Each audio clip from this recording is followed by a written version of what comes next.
فَلْيَحْكُمُونَ بِتَكْفِيرِ Allah-u Teala'dan başka kadim varlık var diye hükmedenin, karar verenin, söyleyenin, konuşanın, inananın kafir olduğuna dair ehl-i sünnet alimleri topluca hep birden hüküm vermektedirler.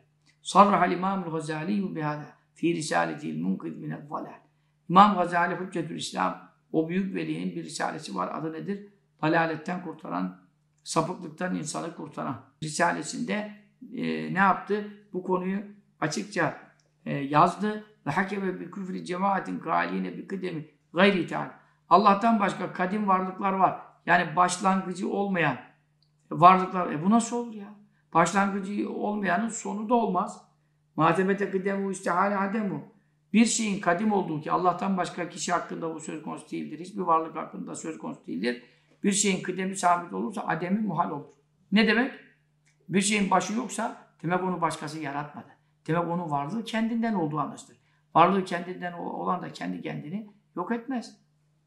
Dolayısıyla evveli olmadığı sabit olan bir varlığın sonrasının da olması muhal olur.